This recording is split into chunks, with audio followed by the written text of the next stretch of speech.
Peace, family. Welcome to another episode of Broken Theory. Today we got the homie Martin Key. What's going on? What's good, man? Thank you for having me on today. No doubt, man. I appreciate you sparing some time, man. Of course. Happy to get into it. Absolutely. So where are you from?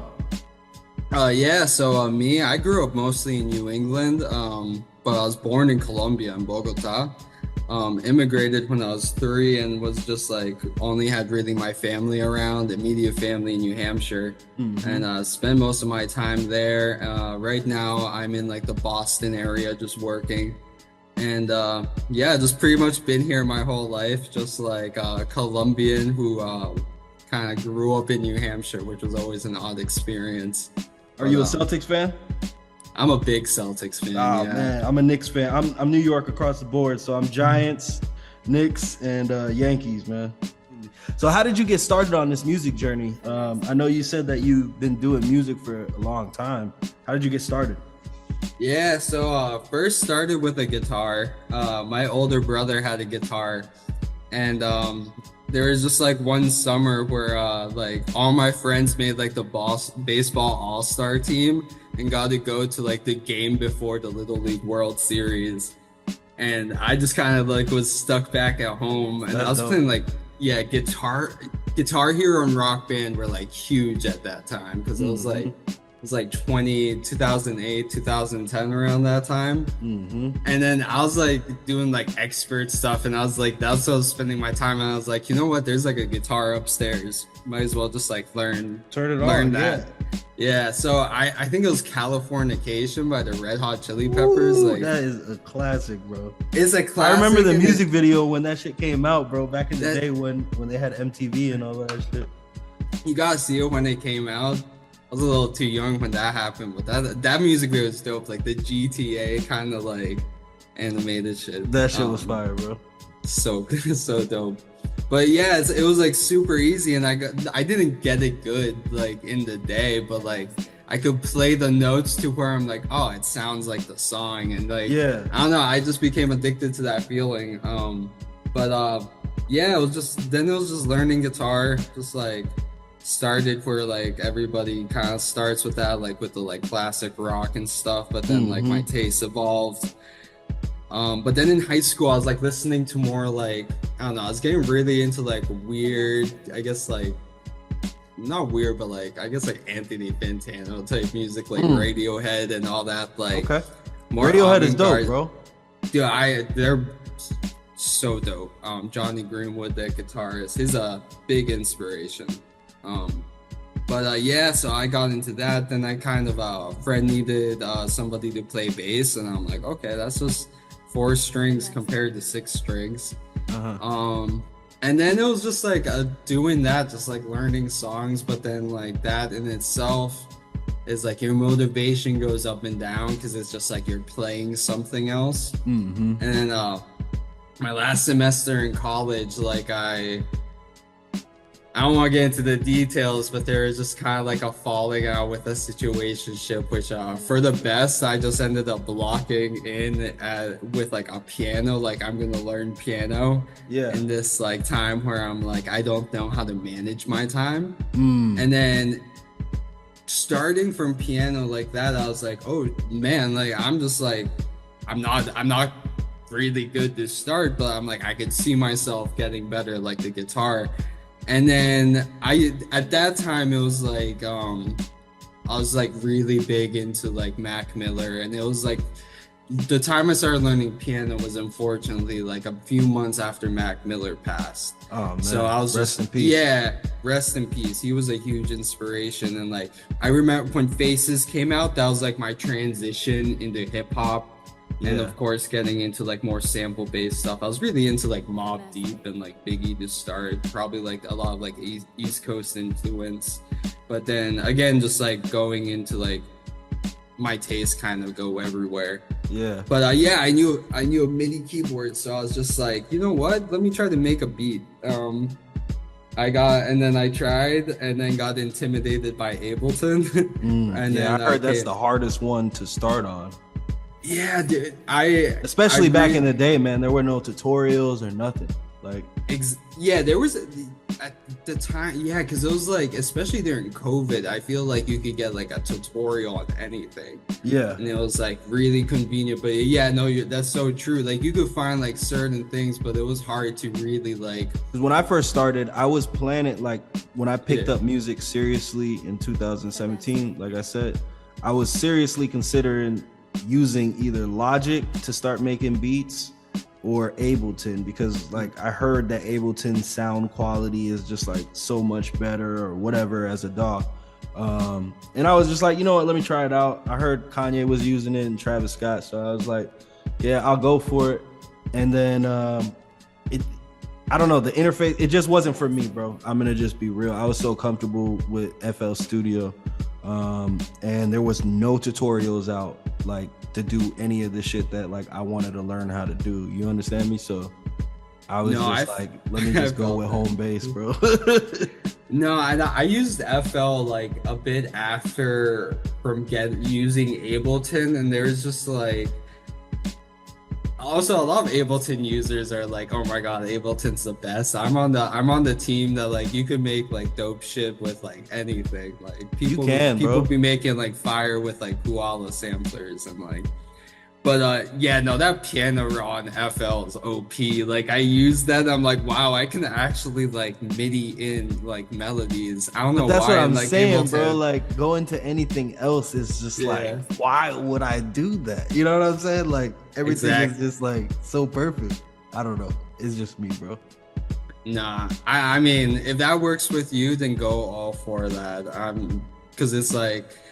I guess like not to like transition off of things, but that's like I noticed a thing because I grew up practicing instruments, and like when you get a guitar from your parents, you can't just like, it's not like you can get the next plug-in or something like that. Like you were kind of just stuck with that, and you need to make that sound good. And that's like what they tell like all beginner guitarists is like, it's not the guitar, it's the player. And that's what anything though. You know exactly. What I mean? Yeah, and that's. Go ahead, bro.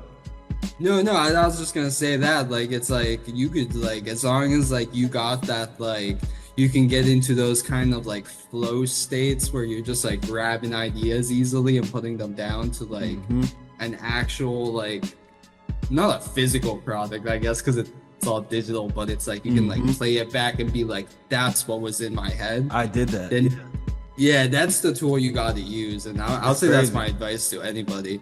Nah, 100%. And I just want to say, for those that are out there like working with what they have, man, don't ever be discouraged with what you have.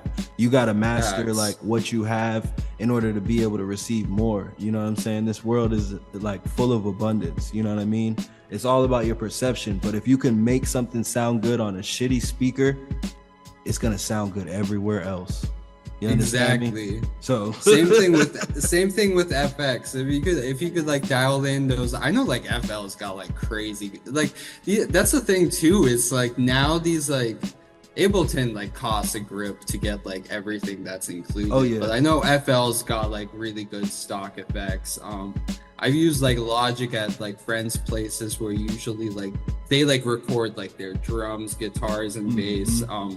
And like I see like, oh man, this really works well, and they've recorded an album only with like stock effects and the stock compressors, and I'm like, oh my god, this thing sounds great. Like, and that's the thing, if you can make it sound great with that, like when you do have the resources and like you also develop the idea like, this is what I want, versus just like gear acquisition syndrome, where you're just like, oh, I need something to sound better, is like, I think as far as gear goes, man, it's like, you know, a different process in the art. You know, if you're going back to like older shit, like the MPC 2000 shit like that, it's a different process that you would look at a record versus like opening FL Studio and just like trying to sample some shit. You know what I mean? Like you're limited in features, you're limited in things that you can do. What's a time that you had to like kind of like work with what you had? Well, I already touched on kind of like the like guitars and just like making bad, like not bad instruments, but like relatively cheap instruments sound good, but my friend told me to get the SP404 MK2 because he was using it and he was just making things that I'm just like, how are you even like? Yeah, the sound on that, the effects is crazy. Exactly, and like you have to really dial in that like kind of like compression sampling rate like aesthetic that the SP has, and then you can also like mangle samples like really like in a tactile way with those knobs. So he's like, dude, you should just get it. You should just get it. And then at first I was like, oh man, this is like super stripped back, and then now I love it. Like it's like, and then when I go back to a DAW, I use my kind of mentality because I sample straight from records. Like I have a record store near me, so I just get like $1 records, or they got a 4 for $10 bin, and so I'll just go there quickly. And so then I just come down and I'll just like I really like comic books or just reading in general, so I'll like sometimes like put on the record and just like read something, and then I have everything set up so I can just hit record if something sounds good with the DAW or the SP. And I'll say to everybody, like that's probably like my best advice for gear is have that gear set up and ready to use, because you don't want to spend 5 minutes trying to get a recording started versus like, man, you need to keep that inspiration going. And so yeah, having that set up and then just like treating it as like just having fun as well, which I think like getting out of the DAW, it's easier to let myself have fun because like you mentioned, you just got so many options within the DAW. Like it's overwhelming, like to be really honest, is sometimes. But it takes like having a system. What was the moment that you realized that you needed a system in place? That's a good question.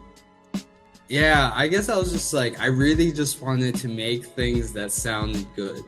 And then at first it was just finding kind of things like, but I never really knew how it worked. And then I have this homie, formerly known as Uzi, now as a Pale Driver. He's an incredible SP producer, also rapper. And he had a project that needed to be mixed and mastered, and he heard my stuff and he's like, he was just getting into production, and I was doing it for about like 2 years, so I just took on that task for him, and I'll say like trying to execute on someone else's vision was taught me how to be like, this is the sound I want. Like if they say like, nah, it's not hitting right, the vocals are not cutting in, like you have to listen to the like essentially a client and be like, this is what they want, and kind of put your own intuition needs to be by your side, but you also need to throw it out the window. Yeah, absolutely. And then having to like execute a goal with someone else. It's just that collaborating process. I didn't want to slow him down, and I was really proud of the work that he was doing.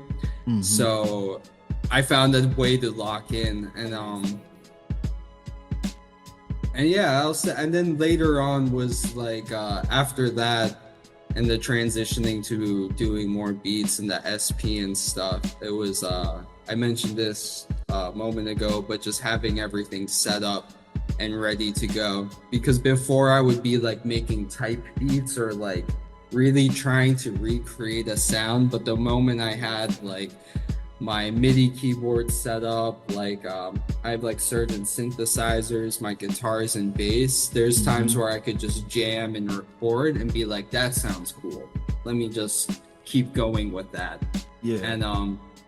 And yeah, just doing that. And I would say just having fun is what like started it, because when I was focusing on getting better and really grinding, that helps, and I feel like it's a necessary part of the journey.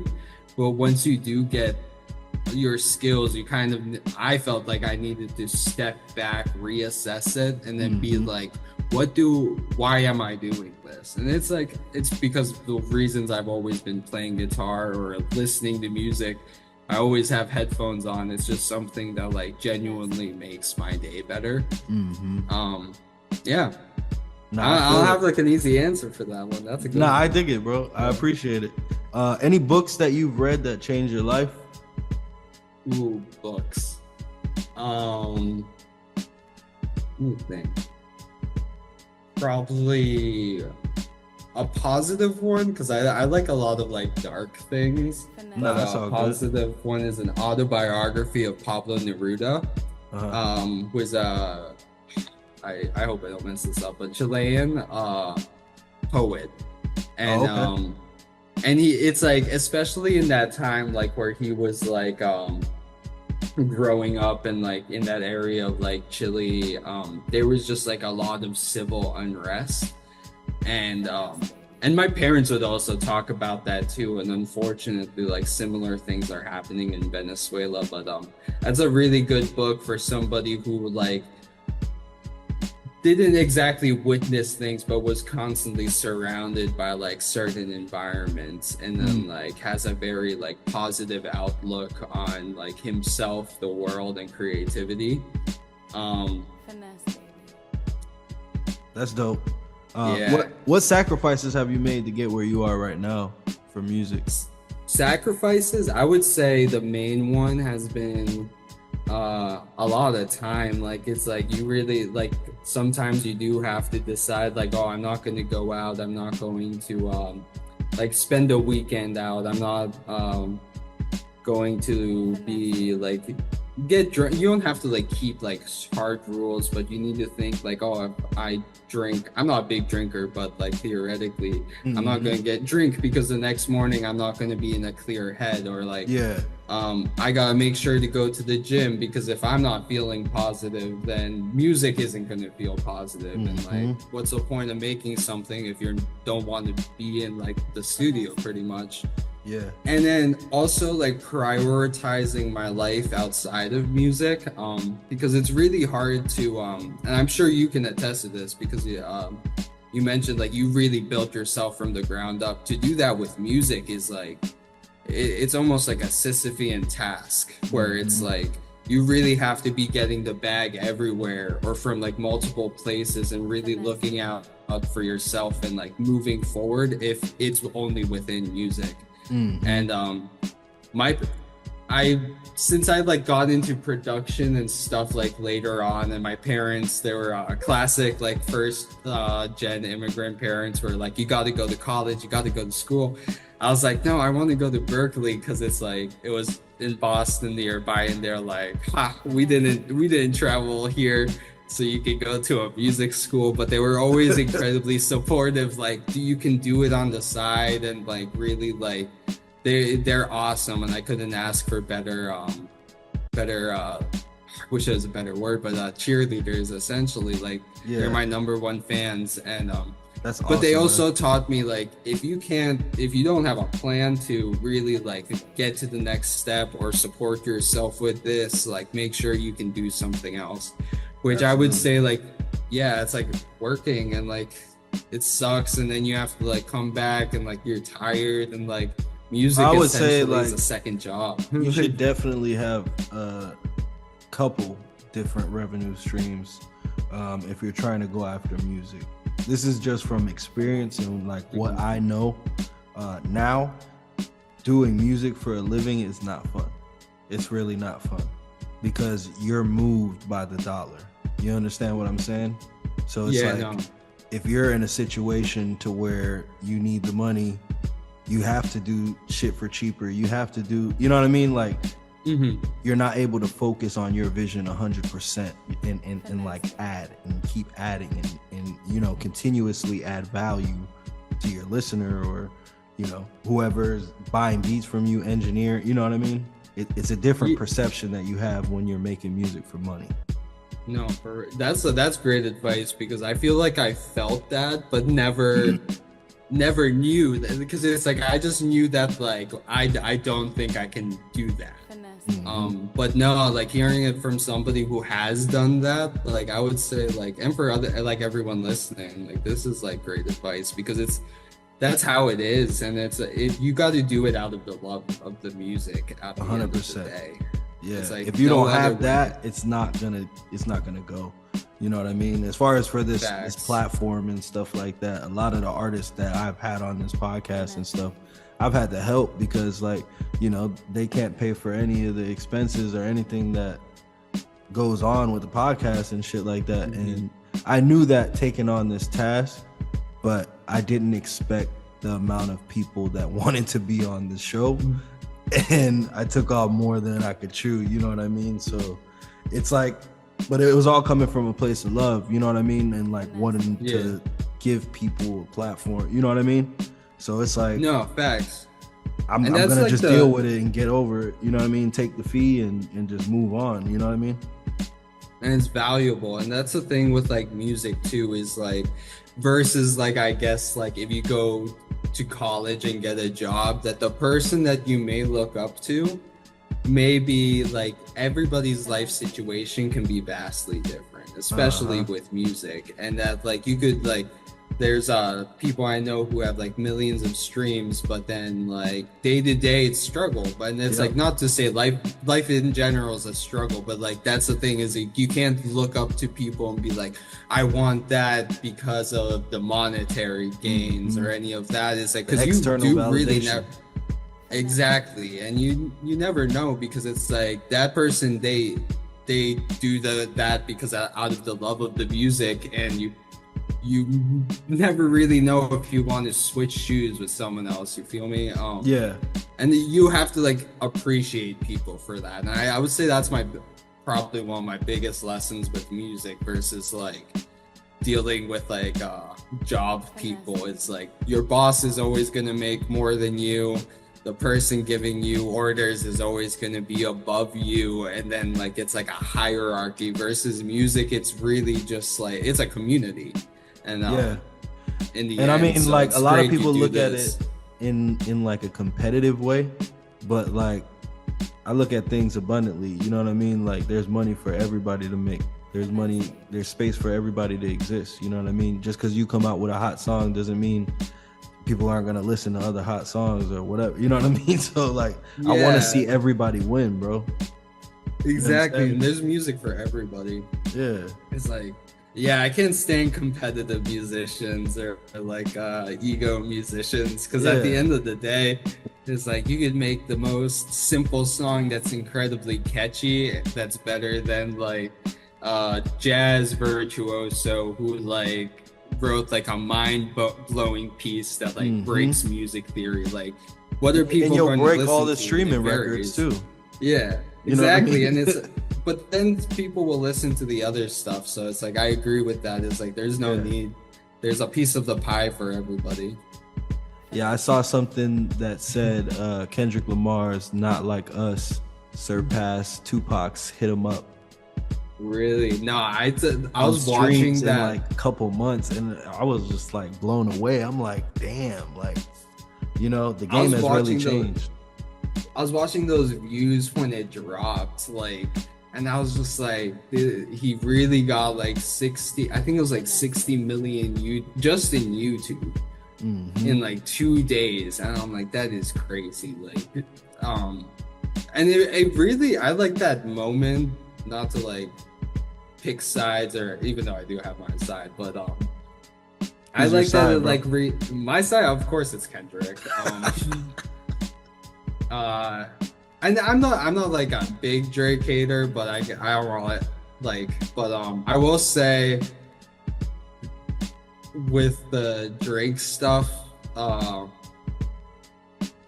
guess it's just disappointing, I guess, the defending of certain things. But at the same time, it's like, that's a bigger question for just like a whole like industry thing for like what is okay and not okay. But and it's like a whole Hollywood thing, because then if you like call out one dude, there's going to be like, is that the dude taking the fall? But I gotta give it to Kendrick. He really like stood on business and like just like stood on Drake's neck till it ended. And for real. Yeah, but if anybody could come back, it's him, bro. You know what I'm saying? Exactly. Yeah, exactly. And it's like, while I do think like, yeah, there's a lot of like, you could go watch the like 16-minute Sus Drake compilations, but Yeah, but hip hop is it's alive again. Hip hop is alive again. So that's all. Exactly, and he's gonna come back. I'm not gonna count him out either because I'm definitely, I'll bump Drake when Drake drops a bumper. I know. Yeah, not a certified Drake hater either. It was just an exciting event because I feel like no, I was also kind of rooting almost like if Drake would win because that would just be exciting. Like, oh my God, Kendrick, like Drake really had it in. He had that dog in him, but I guess not. But again, yeah, go ahead. No, continue. No, I was gonna say, how do you handle creative block? Creative blocks, taking step backs. Yeah. And just making sure like I have that like space and time for myself, especially after, because I wouldn't say I wouldn't say I have clout, but there was a time where I had 10 Instagram followers and now it's over 1,000. Yeah. So to me, just having like, I couldn't picture that. And then when that started happening, I started feeling like a pressure, like, no, I need to like start posting like on this regular basis and stuff. And then I get like stressed and burnt out easily because I will lock in when I get those feelings. And then you can't lock in for too long because then you burn out. And so, yeah, making sure I go to the gym or I have a girlfriend, I'll spend time with her, spend time with friends, collabing with people. I always find that like this sounds selfish, but it's not that my beats get better after collabing, but I'm like, oh, this is fun. And when you're like making music with someone else in the room, you're not really overthinking what's going on. And then you also have someone else being like, that's dope, not that one, maybe something like that. And you can just get things done quickly. And just making sure to have those moments, and then also listening to different things and making sure I'm not really just like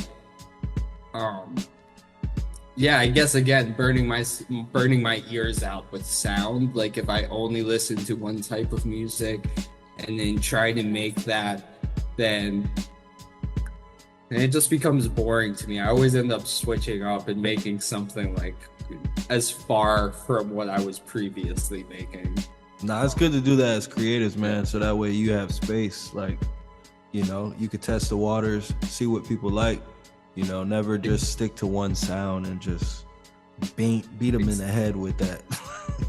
Exactly. And it's like my advice to people too is like, it may be hard and you may feel like, man, I don't even make like something good in this sound, but like it's all practice. So if you try making like an R&B song or like try making something that's like just completely left field, you never know what skills you're gonna learn when you're just kind of like messing around like that. And then you can take it back to something that like you really want to make like deep down, and then you have your own sound at that, which is like a difficult thing to even discuss, like people getting their own sound. And that just comes down with like, how do you like to experiment and have fun? Absolutely. What would you say is your biggest investment in music that you've made so far? My biggest investment, I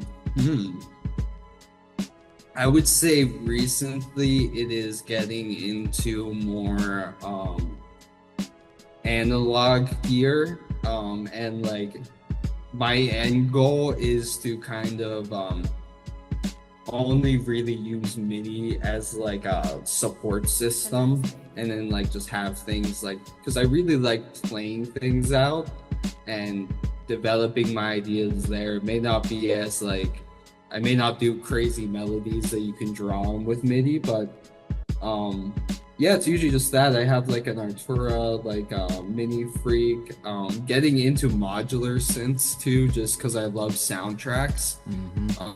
Mentioned Johnny Greenwood because he also did like scores for movies like There Will Be Blood, The Master, and just like a really like virtuoso person. And again, mentioning Kid A, I love that kind of like drony electronic sound.